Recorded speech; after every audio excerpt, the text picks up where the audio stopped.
My dear brothers and sisters in Islam, today I will speak to you about a formidable figure mentioned in the Hadiths and prophetic teachings, the Dajjal. The Prophet Muhammad, peace and blessings be upon him, warned us about this deceiver who will emerge in the last days. His influence will be so devastating that no trial in human history will compare to his. It's important to note that this warning is not exclusive to our Prophet, PBUH. In fact, every prophet since Adam, alayhi salam, warned their people about the danger posed by this impostor.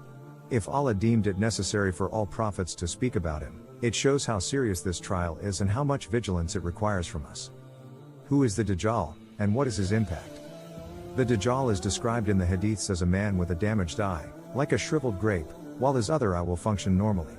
However, his vision will not be limited to material things. He will be able to travel across the entire world in a short time, except for two places, Mecca and Medina, the two sacred cities that angels will protect from his influence.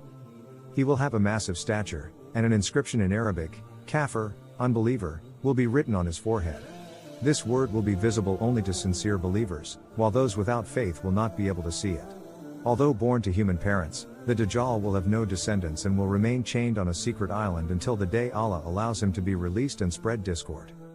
The emergence of the Dajjal, the greatest test of faith. The Prophet Muhammad, PBUH, taught that the Dajjal's arrival will be one of the greatest signs of the end times. Before his appearance, earthquakes and wars will multiply. During this period of chaos, the Imam Mahdi will appear to gather the believers and restore order. However, the Dajjal's presence will test everyone's faith, even those who thought they were steadfast in their religion. At first, the Dajjal will claim to be a prophet. When he realizes that Muslims remain firm in their belief in the finality of Muhammad's mission, he will change his strategy and present himself as Allah. This will create immense confusion among people, and many will follow him because he will manipulate their perceptions. What people see as fire will actually be cool water, and what looks like water will be burning fire. The Prophet, PBUH, advised us to choose what seems like fire because it will actually provide safety. His false promises of prosperity and food. The Dajjal will use famine as a tool to deceive humanity, promising food to those who believe in him. However, this is a trap. Allah will test the believers during this trial to see if they remain faithful even in times of difficulty. In truth, the Dajjal's power will be limited, as he will only act by Allah's permission. Those who take refuge in dhikr, the remembrance of Allah, and recite surahs such as Al-Kahf will be protected from his influence. The defeat of the Dajjal through the descent of Jesus, alayhi salam. The turmoil caused by the Dajjal will reach its peak, but by the grace of Allah, it will not last forever. Allah will send the Prophet Jesus, alayhi salam, to put an end to the Dajjal's reign. Jesus will descend from the heavens, armed with wisdom and truth, and alongside Imam Mahdi, he will fight the Dajjal. In a decisive battle, Jesus, will kill the Dajjal, ending his era of deception. After the Dajjal's death, a temporary era of peace will reign on earth, with people living in justice and prosperity. However, this period will not last indefinitely, as other signs of the Day of Judgment will follow, such as the emergence of Gog and Magog and the appearance of the beast of the earth. Key lesson: be vigilant and steadfast in your faith. The Dajjal's coming teaches us an essential lesson. Our faith must remain unwavering, no matter the trials we face. The Prophet, PBUH, encouraged us to seek refuge with Allah from the Dajjal's evil, especially with the following supplication. O Allah, I seek refuge in you from the trials of the Dajjal. Our belief in the oneness of Allah is our strongest weapon against any form of deception. The Dajjal will try to divert believers from the truth, but those with sincere faith will see through his illusions. Remain firm in faith and prepare spiritually. Brothers and sisters, we live in a time filled with temptation and confusion.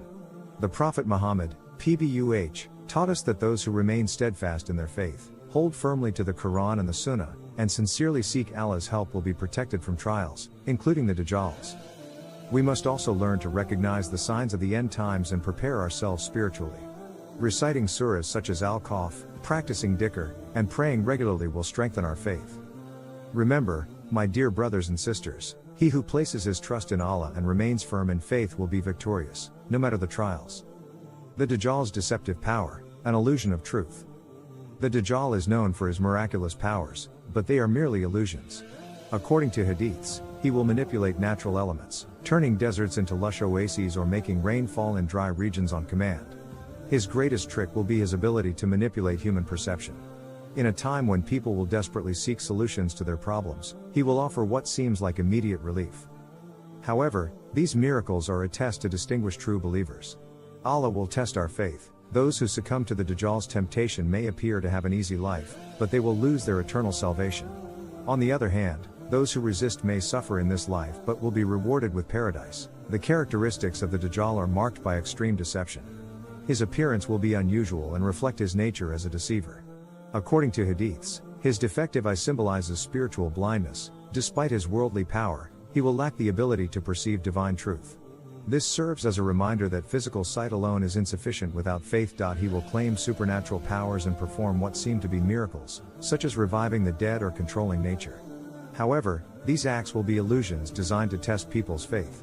Descriptions in the hadith mention that he will travel quickly across the world, possibly indicating advanced means of transportation or communication. In the era preceding the Dajjal, society will be marked by materialism and spiritual weakness. People will value wealth and worldly success over faith, making them more vulnerable to his deception. Some will follow him for the miracles he performs, while others will submit out of fear. The Dajjal will make it appear that those who follow him enjoy prosperity, while those who resist will face hardship. The Prophet Muhammad, PBUH, left several teachings to protect believers from the Dajjal's trial. One of the most important practices is reciting Surah Al-Kahf, Quran, chapter 18, on Fridays. The chapter's stories emphasize reliance on Allah, even in the face of trials. The Prophet also recommended praying, "O Allah, I seek refuge in you from the punishment of the grave, the punishment of hellfire, the trials of life and death, and the evil of the trial of the Dajjal." The emergence of Imam Mahdi will precede the Dajjal. As a just leader, the Imam Mahdi will unite Muslims and strengthen their faith in preparation for this great trial. However, divine intervention will ultimately be required to end the Dajjal's reign. The Prophet Muhammad, PBUH, taught that Prophet Isa, Jesus, peace be upon him, will return to defeat the Dajjal. His descent will occur near a white minaret in Damascus, and he will pray behind Imam Mahdi. The Dajjal will flee, but Jesus will catch and kill him at the gate of Lydda, marking the end of his reign of deception. This story provides several lessons for Muslims today. First, believers must prioritize faith over appearances, as success lies in obedience to Allah. Second, staying connected to the Muslim community strengthens one's faith. Third, trust in Allah is essential, especially when facing difficulties. Finally, believers must be cautious of false leaders and ideologies that contradict Islamic teachings. In conclusion, the Dajjal's emergence is not just a future event but a reminder of the ongoing struggle between truth and falsehood. Every day, believers face challenges that test their faith and prepare them for greater trials. The Prophet Muhammad, PBUH, said, "Whoever hears about the Dajjal should stay away from him." By Allah, a person will come to him thinking himself a believer, but will end up following him because of the doubts he stirs in his heart. The key to surviving the Dajjal's trial is to strengthen our relationship with Allah. Through worship, knowledge, and good deeds, believers can build spiritual resilience and withstand any test. May Allah protect us all from the trials of the Dajjal and keep us steadfast in faith.